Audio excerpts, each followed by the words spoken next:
Hi everyone. So in this video, we're going to be starting to talk about one of the most important topics of Calculus 1, which is something called limits. And I want to kind of remind you what we were talking about in the previous video, and we'll see how the stuff we were talking about in the previous video, some of that stuff we're going to continue to talk about, but like I said, a lot of the topics from the last video we're going to kind of leave behind temporarily.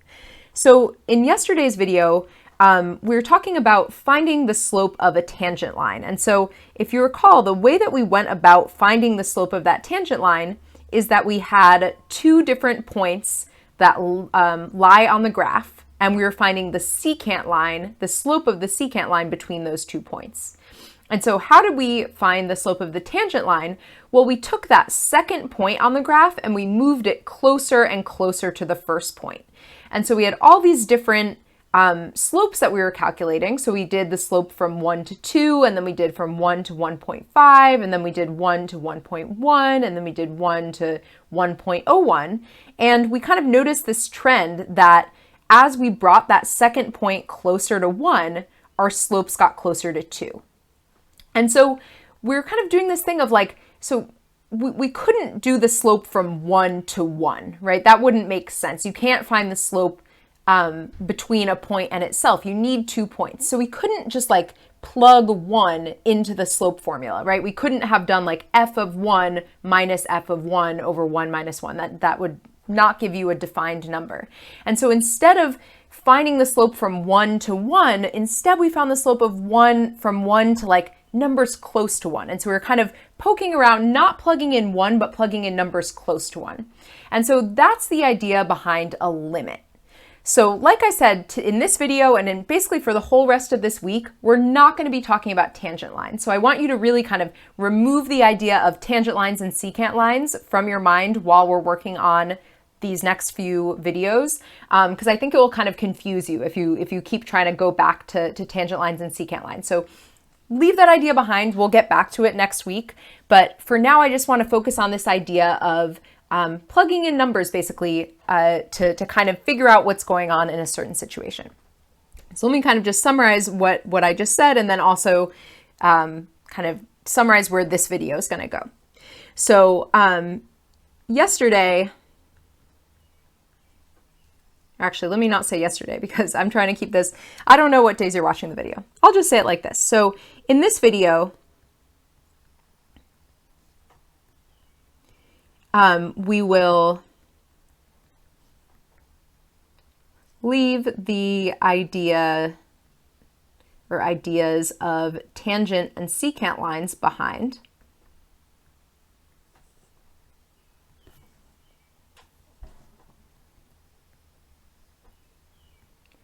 But what we will continue exploring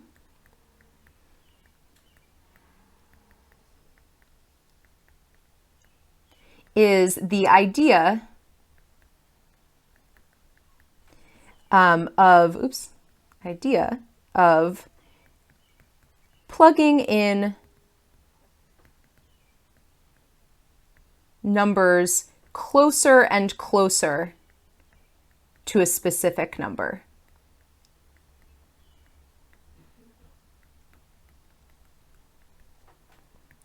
And this idea of plugging in a number that's getting closer and closer to a specific number, that's really the idea behind a limit. So I know I'm being kind of vague right now. We're about to get into a concrete example that I think you'll see a little bit more of what I mean. So let's just start with an example. Let's say that we are looking at the function f of x is equal to x squared minus 5x plus 6 divided by x minus 3.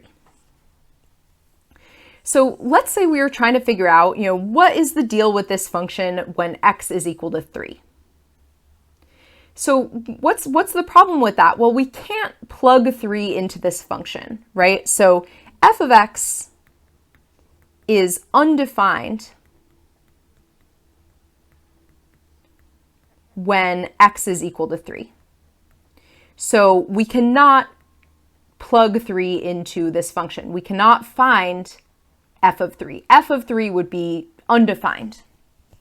But let's say for whatever reason, maybe you're trying to graph this function, you want to know kind of what's going on when x is close to 3. You want to kind of see like, what is the shape of this graph? What is happening when x is equal to 3, right? Because there's different things that can happen when a graph is undefined. Sometimes you have a vertical asymptote, sometimes you have a hole in the graph. There's all sorts of different things that could happen when the graph is undefined. So instead of just trying to plug in 3, which is just clearly not going to work, what we're going to do instead is we're going to plug in numbers that are close to 3. So we can plug in numbers close to 3 to see how the function behaves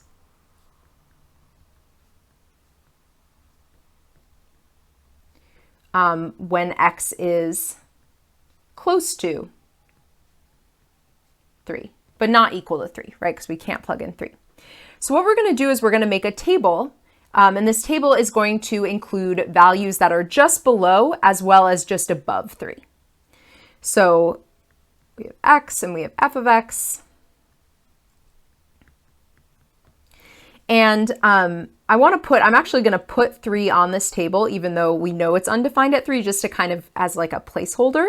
So we know that when we plug in 3, it's undefined. So we're going to plug in a few numbers that are just to the left of 3 on the number line. So we're going to do 2.9, 2.99, and I guess I didn't leave enough space here, so let me rewind that. So we have 2.9, we have 2.99, we'll do 2.999, and then we know that at 3 it's going to be undefined.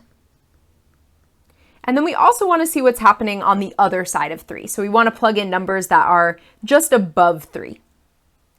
And so what do numbers that are just above 3 look like? That would be something like 3.001 or 3.01 or 3.1, right? Those are numbers that are kind of getting closer to 3 as you go from like bottom to top.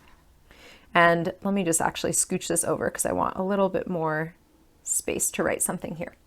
Okay, so how would you find these values? You would just type it into a calculator. I'm not going to, actually do this calculation, but I'm just going to tell you what the answer would be. So just to be clear, we're taking these x values and we're plugging them into this function. So if you plug in 2.9, you get 0.9.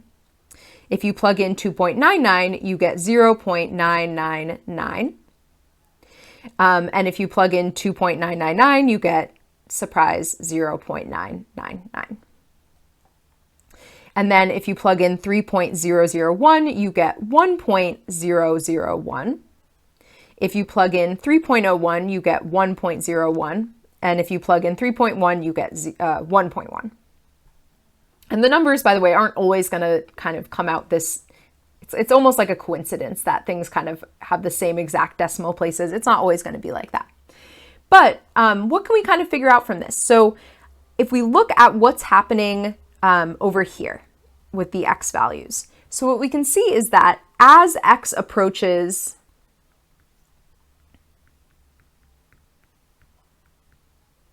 three, right? These are numbers that are getting closer and closer to 3. So 2.9, 2.99, 2.999. Those are numbers that are, and maybe just to really make this explicit, it's like, if we have a number line, and if the number 3 is here, we're picking numbers that are, maybe 2.9 is here, 2.99 is here, 2.999 is there, right? They're numbers that are getting closer and closer to 3.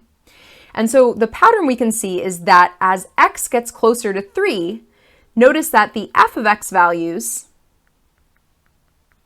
those are getting closer to 1, right? So we can say that as f of x approaches 1. And then similarly over here, if we look from this direction, so 3.1, 3.01, 3.001, those are values that are like just to the right of 3, right? So maybe 3.1 is there, 3.01 is here, 3.001 is there. So we're getting closer and closer to 3, but while choosing values above 3. So again, this is as x approaches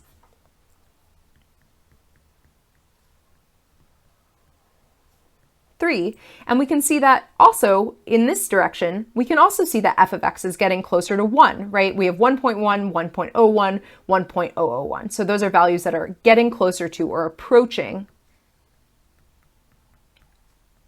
1. So how do we talk about this? Like what does this have to do with the idea of limits? Basically, a limit is a way of summarizing this idea. It's a way of summarizing, what is happening as x gets close to a certain value, what is happening to f of x.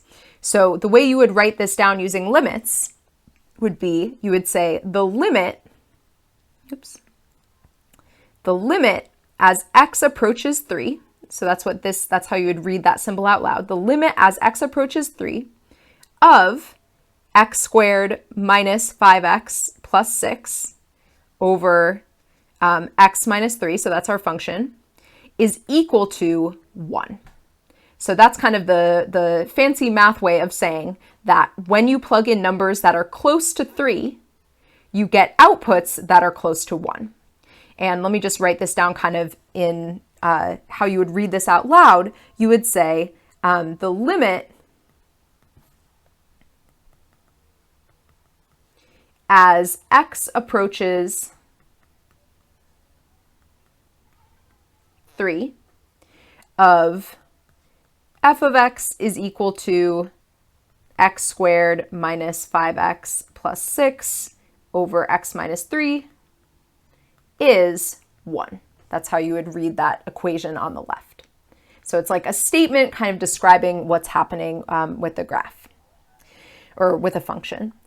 So I want to show you what the graph of this looks like, just to kind of reinforce what we just saw, and then I'll tell you kind of the more general definition of a limit, and we'll look at a couple more examples.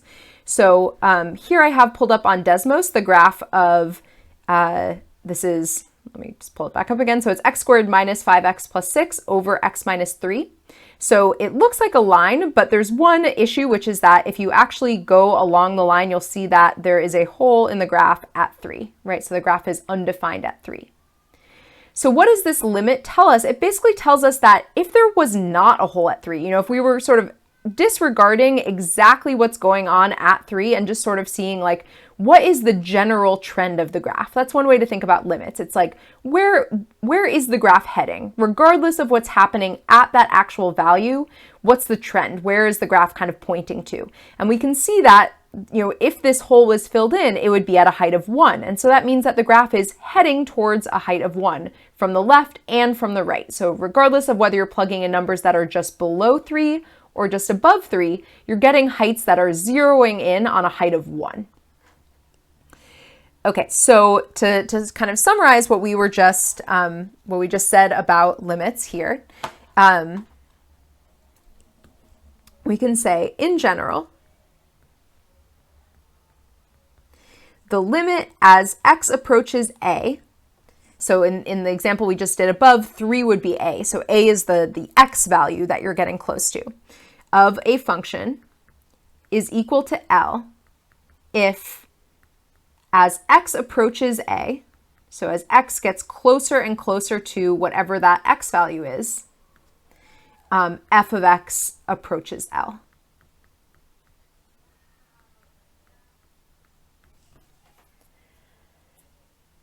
Okay, so I want to look at a couple of examples, or a couple more examples. So this next example is going to bring up something a little bit different that we need to kind of add into our discussion of limits. So let's now look at the function, and it's going to look very similar to the last one we did. So now let's say we have the function g of x is equal to x squared minus 5x plus 6, but this time it's divided by x minus 1. And so let's say that we're trying to figure out the limit as x approaches 1 of this function. So we can't plug in 1, right? If you tried to plug in 1, you would get something undefined because the denominator equals 0. And so instead, what we're going to do is test out numbers to kind of see what the trend is. So again, we want to make a table, and we're going to be plugging in numbers that are to the left and to the right of 1. So we have x, we have g of x. So we're going to plug in 0.9. We'll plug in 0.99, 0.999. So those are numbers that are just to the left of 1.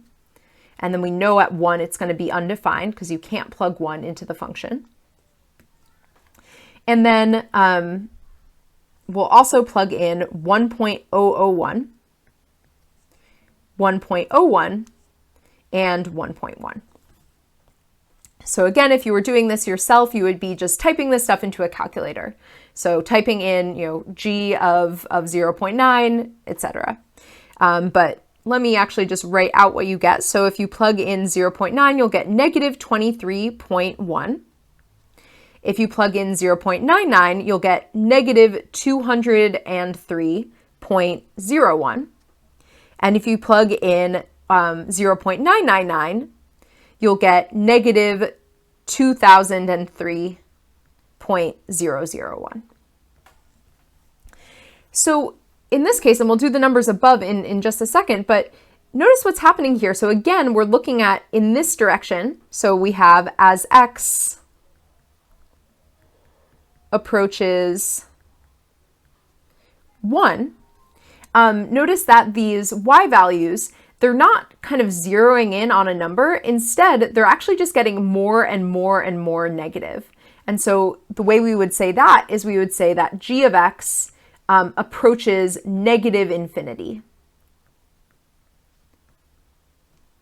So basically, if you see that the numbers, the results you're getting when you plug in your numbers are kind of getting closer and closer to one specific number. So in the last example we did, we saw that these numbers are getting closer to 1, right? 0.9, 0.999, and I guess I put an extra 9. That should have been like that.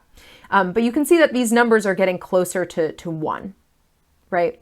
Whereas in this example, the numbers are not getting closer to any specific number, they're just getting more and more negative. And it would continue if we did 0.9999 or any other number closer to 1, you would see that the results you get are going to be more and more negative. And so that's how we can conclude that the graph is actually approaching negative infinity. So we'll see on the graph that means that there's going to be a vertical asymptote. The graph is going to be kind of pointing down rather than approaching a particular number. So for these numbers here, we can see that as x approaches 1, and I guess actually, sorry, we didn't write down the other side of the table yet. So if you plug these numbers in, if you plug in 1.1, you get 17.1. If you plug in 1.01, you get 197.01. And if you plug in 1.001, you get 1997.001. So notice that these numbers are actually not approaching negative infinity. These numbers are approaching infinity, right? They're getting bigger and bigger. They're not negative. And so we have this kind of mismatch. On one side, when we're on the left of 1, our numbers are getting smaller and smaller. And when we're plugging in numbers on the right of 1, the results are getting bigger and bigger. And so there's something we need to add into limits because sometimes this happens. Sometimes the left and the right hand side don't agree. And so when you're plugging in numbers that are just below 1, we would say from the left, right? We're not just approaching 1, we're specifically approaching 1 from the left. And over here, we're specifically approaching 1 from the right, right? If you were to make a number line, the number 1.1 is to the right of 1, whereas the number 0.9 is to the left of 1. And so the way that we would write this using limits is for the first part, we would say the limit as x approaches 1, and then we put this little, it's like an exponent that looks like a negative sign. So it's not the number -1, it's different. It's an exponent that's a negative sign. And this symbol, this little negative sign, specifically means from the left. So that's the notation that you use when you're doing a limit that is different from the right and the left. You have to kind of break it down and specify.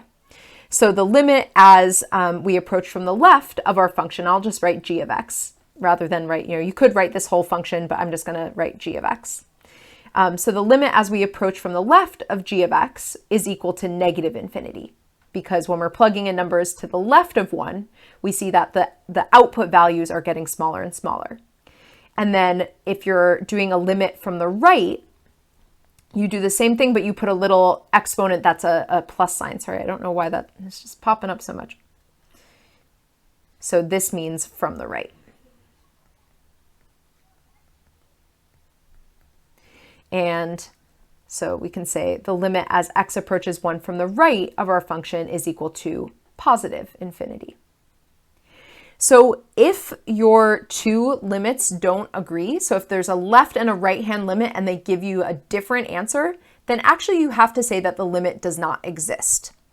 So if we all together, so let me just kind of write this down. So because the limit as x approaches 1 from the left of g of x was not equal to the limit as x approaches 1 from the right of g of x, that means that if you were just to write the limit as x approaches 1 without any plus or minus, just like that, then you would have to say that does not exist.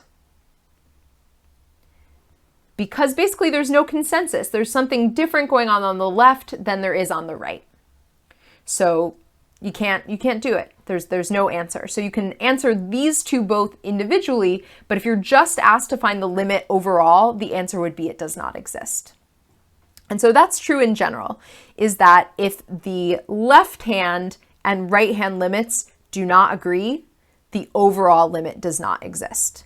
So I'm just going to kind of write that down to summarize it. So in general, and this is going to be kind of repetitive with what I wrote earlier, but I just want to have it written down officially. So in general, if we have the limit as x approaches a with this little negative sign, that means the limit as you approach from the left. And let me add in a little bit more space here because I want to separate this out. So the limit from the left is equal to L if as x approaches a,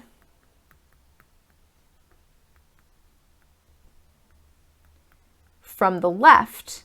And so what do we mean by approaching a from the left? We mean basically numbers that are close to a, but still less than a. So x gets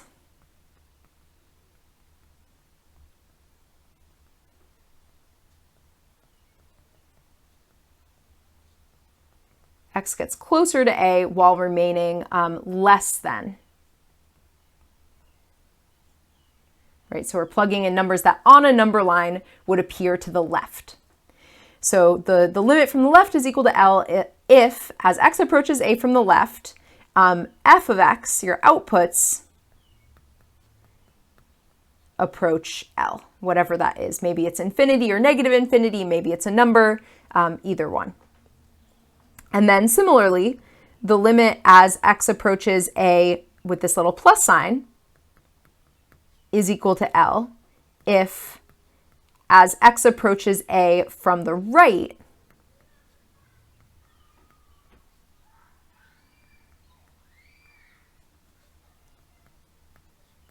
and so what do we mean by x approaching a from the right? We mean that we're looking at values of x that are getting closer and closer to a while remaining greater or more than a. If the function then approaches L, then you would say the limit from the right is equal to L. And then the important fact that I want to add into this, which is what we just saw happen, is that if the left hand and right hand limits don't agree, so if the limit as x approaches a from the left of a function is not the same as the limit as x approaches a from the right of the function, then the overall limit, the limit as x approaches a of f of x, does not exist. So basically for the examples that we're doing in this video and that you'll do on your worksheet and the homework, you need to make sure you're testing numbers both below and above your value and using that to figure out, if they agree, then great, then you have an answer. If they don't agree, then the limit doesn't exist. I just want to go back and look at the picture of this function. So this was the one that we just did, where we saw that from the left it was going to negative infinity and to the right it was going to infinity. So I just want to see what that looks like in the graph. So that would be this function. And so what we can see is that there's a vertical asymptote, at x is equal to 1, right? So there's no points on the graph at x is equal to 1 because the function's undefined there. But notice that if you plug in a number that is a little bit smaller than 1, you're getting outputs that are going down and down and down, and that's why we have that vertical asymptote there that's going down. Whereas if you plug in numbers that are to the right of 1, those numbers are getting bigger and bigger and bigger. Your outputs are getting bigger, and so therefore the vertical asymptote has that upward behavior on that side. One other thing I just want to mention while we're on Desmos. So one nice kind of trick if you're doing these questions where you have to test in plugging in a lot of points, it can be really annoying and tedious to do all of that on a calculator. So what you can do instead is on Desmos, if you write what your function is, so here we have g of x, then, and I have my thing's in tablet mode, so sorry that this typing is going to be a little awkward. But so once you have your function defined, you can literally just type in something like g of 0.9. So it didn't actually type it for some reason, sorry. So if you have your function defined and then you enter in g of or f of, whatever your function is called, of a particular value, it will actually tell you what that output is. So it's kind of a nice shortcut if you have to plug in a bunch of values. I think if you could just type your function into Desmos and then, I can change this, right? I can do g of 0.99, g of 0.999, and that way you can get all your results without having to type so many things into a calculator. Okay, I want to look at one more example. So the last example I want to look at is a simpler function. So I want to look at 1 over x squared. So I want to find the limit as x approaches 0 of 1 over x squared. So we want to make a table, right? And we're going to plug in numbers that are just below and just above 0. And maybe we can call this function h of x. h of x is equal to 1 over x squared. So what is an example of a number that is to the left of 0? Well, if a number is to the left of 0 on the number line, it has to be negative, right? So one example of a number would be negative 0.1. So how do you get even closer to 0 while staying to the left of 0? Well, that could be something like negative 0.01. And then even closer to 0 would be negative 0.001. And then 0, it's undefined. And then what's an example of a number that's just above 1? Well, then it should be positive. So 0.001 or 0.01 or 0.1. Those are all numbers that are just above 0, just to the right of 0. So if you plug these numbers in, you'll find that if you plug in negative 0.1, you'll get 100. If you plug in negative 0.01, you'll get 10,000. And if you plug in negative 0.001, you'll get 1 million. And then the same thing actually happens when you plug in these positives. And so why is that? It's because our denominator is getting squared, right? So you're going to get the same result when you plug in negative 0.001 as when you plug in positive 0.001. And so our results are going to look something like this. And so in this case, we can see that I never leave enough room. Oh my gosh. So what we can see going on here is that as x approaches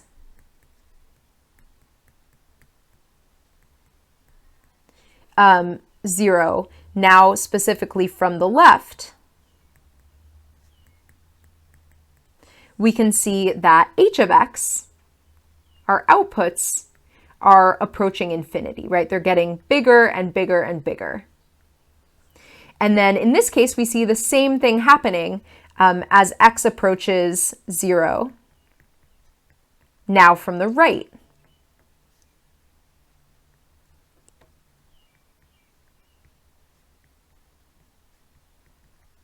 We can see that we also have the same behavior. We also see that h of x is approaching infinity.